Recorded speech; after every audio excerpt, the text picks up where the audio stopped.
Hello students, class 9th, economics book, chapter number 1, the story of village Palampur.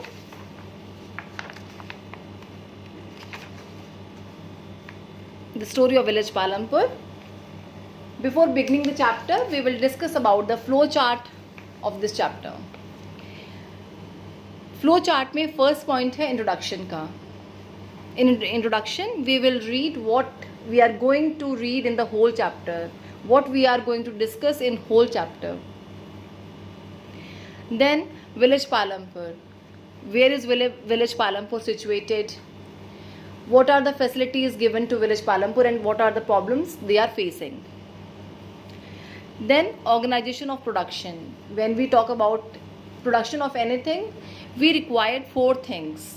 First is land, second is labor, third is physical capital, that is divided into 2 parts, fixed and working.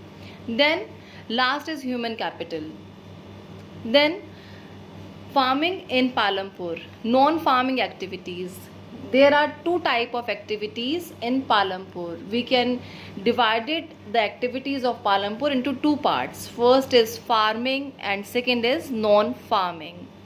This is the flow chart of whole chapter. We can summarize the chapter into these points, these 5 points. Now the chapter. Introduction of village. This is a hypothetical village. This is an imaginary village, means ये काल्पनिक village है जो कि हमें CBSE ने एक as case study दिया है. इस विलेज के एग्जाम्पल से हम पढ़ेंगे कि गांव में, हमारे इंडिया के गांवों में क्या प्रॉब्लम अभी भी लोग फेस कर रहे हैं, गांवों में लिविंग स्टैंडर्ड क्या है, वहाँ पर किस तरीके से लोग काम कर रहे हैं. नाउ और इस पैराग्राफ में आप पढ़ रहे हैं कि विलेज कहाँ सिचुएटेड है. आगे जब chapter eight the second page of the chapter, organisation of production. किसी भी चीज़ का एग्जाम्पल लें प्रोडक्शन के लिए, जैसे कि इस बुक का एग्जाम्पल अगर हम लेते हैं, तो अगर बुक का प्रोडक्शन हो रहा है तो what we need first requirement is land. Obviously जब भी हमें कोई भी चीज़ का प्रोडक्शन करना है तो first thing we will need is land. Factory लगेगी तो फैक्ट्री लगने के लिए, फैक्ट्री बनने के लिए हमें obviously first requirement is land. And the second requirement is labour. जो लोग वहाँ पे काम करना चाहते हैं, जिन लोगों को ये जो लेबर्स हमें चाहिए, लेबर्स हमें दोनों टाइप के चाहिए, हाईली एजुकेटेड लेबर्स भी चाहिए, प्लस जो जिनकी एजुकेशन कम है वैसे लेबर्स भी चाहिए हमें. Okay. Then third requirement is physical capital. Physical capital हम लोग डिवाइड करेंगे 2 पार्ट्स में. First is physical capital and the second is working capital. Physical capital वो होती है जो कि सालों साल चलती है. They work for years. Example tools, buildings, machines etcetera. Means एक बार के प्रोडक्शन के बाद में ये जो मशीन्स, जो भी फिक्स कैपिटल है, ख़त्म नहीं हो जाती, ये सालों साल चलती है. And second is working capital.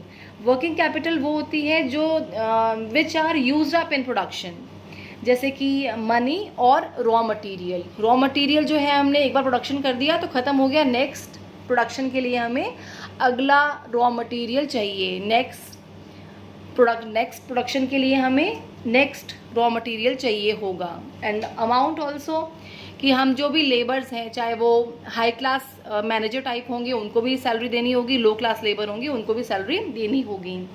Means working capital वो होती है जो ख़त्म हो जाती है, जिसको हमें वापस से जमा करना होता है, वापस से लेकर आना होता है.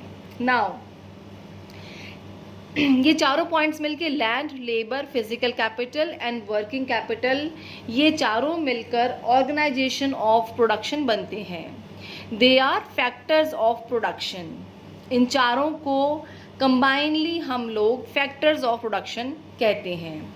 तो what are factors of production? First is land, second is labour, third is physical capital. This is divided into 2 parts, fixed and working, and the fourth is human capital. Human capital वो है जो कि land, labor plus physical capital जो है उसको use करके output जो बनाएंगे, वो लोग जो इन तीनों चीज़ों के यूज से आउटपुट को बनाएंगे, that is human capital. Now 3 ways to increase crop। अब हम ये पढ़ रहे हैं कि what are the activities going in the village Palampur. First हम लोग पढ़ेंगे farming activities and second point is non farming activities. In farming activities हम ये देखते हैं कि कुछ पॉइंट्स हमारे सामने आते हैं।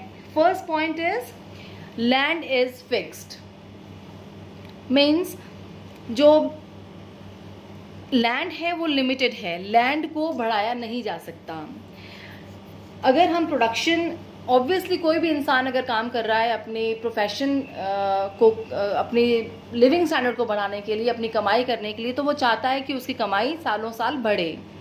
लेकिन अगर वो बढ़ नहीं रही तो वो क्या क्या तरीके अपना सकता है, how they can increase crops. Problem इसमें यहाँ पर ये आती है कि लैंड इज़ फिक्स्ड, लैंड को बढ़ाया नहीं जा सकता क्योंकि डे बाय डे पॉपुलेशन बढ़ रही है। तो पॉपुलेशन के बढ़ने के साथ में लैंड हमें घटी हुई मिल रही है, लैंड हमें कम मिल रही है, बढ़ी हुई नहीं मिल रही है। तो अगर लैंड फिक्स्ड है तो किस तरीके से हम अपने प्रोडक्शन को बढ़ा सकते हैं। First point is multiple cropping. First point is multiple cropping. हम एक ही साल में अलग अलग फसलों को उगाकर अपनी जो कमाई है उसको बढ़ा सकते हैं। And second is using modern method. Agriculture के पुराने तरीकों को छोड़ के अगर हम मॉडर्न मेथड अपनाएंगे तो भी हमारी फार्मिंग इम्प्रूव हो सकती है, हमारी जो क्रॉप है वो इम्प्रूव हो सकती है। 1960 में जो ग्रीन रेवोल्यूशन हुआ था उसमें इसी चीज़ पर प्रेशराइज किया गया था। उसमें ये बताया गया था कि आप HYV सीड्स को यूज़ करो। सबसे पहले Haryana and Punjab were the states जिन्होंने HYV सीड्स को यूज़ करना स्टार्ट किया था।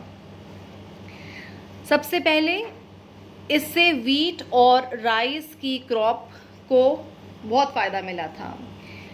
इसमें हमें ये सिखाया गया था, इसमें किसानों को उस वक्त ये सिखाया गया था कि जो काऊ का मैन्योर होता है उसको छोड़ के आप केमिकल मैन्योर्स को यूज़ करें, आप फर्टिलाइज़र को यूज़ करें।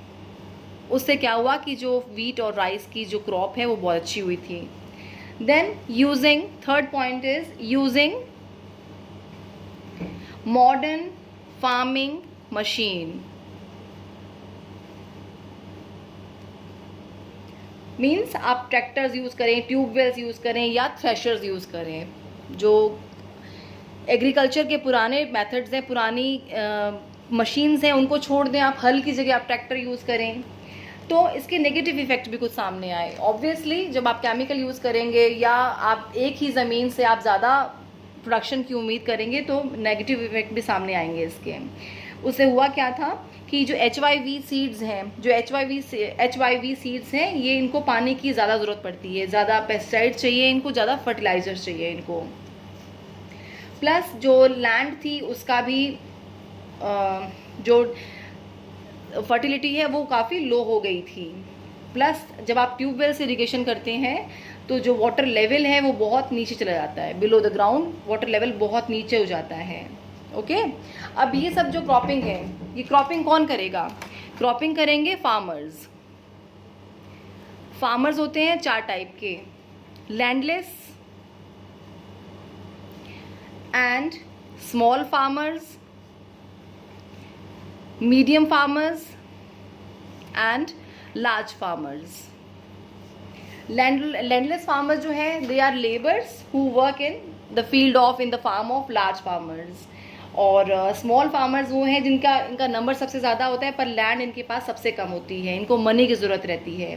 मीडियम फार्मर्स के पास मीडियम पैसा और मीडियम ज़मीन रहती है इनके पास। जो लार्ज फार्मर्स हैं इनका नंबर बहुत कम होता है लेकिन इनके पास में लैंड ज़्यादा होती है, इनको लेबर की ज़रूरत होती है। तो जो स्मॉल फार्मर्स हैं उनको पैसा चाहिए, पैसे के लिए वो लैंड, जो लार्ज फार्मर्स हैं उनके खेतों में काम करते हैं। अब जो स्मॉल फार्मर्स हैं हमारे, इनको जब पैसे की ज़रूरत होती है, ज़मीन जब इनको सीड्स वगैरह ख़रीदने हैं, तो ये कहाँ से ख़रीदेंगे? या तो ये किसी भी जो हम बोलते हैं सेठ से ले सकते हैं, या ये ले सकते हैं बैंक से। इन मॉडर्न टेक्निक है ना, बैंक से ले सकते हैं इजीली ये लोग। और जो लार्ज फार्मर्स हैं, ये पैसा कहाँ से लेते हैं? जब अपनी फसलों को बेचते हैं, अपने प्रोडक्शन जो निकला है उसको बेचते हैं, तो जितना भी इनके पास प्रोडक्शन मिला है इन्हें, उसकी अमाउंट को ये सेव करते हैं। उस अमाउंट से ये नेक्स्ट ईयर के सीड्स, फर्टिलाइजर्स, केमिकल जो भी इनकी ज़रूरतें हैं उसको पूरा करेंगे। ओके, ये हमारा है farming activity in Palampur. Now next point and the last point is non farming activities in Palampur. Non farming में सबसे पहले क्या आएगा? Dairy activity.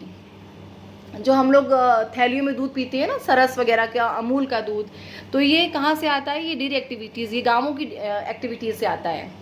Okay, second is small scale manufacturing, means मटके बनाना या ट्रेडिशनल छोटे मोटे जो भी काम है उनको मैन्युफैक्चर करना।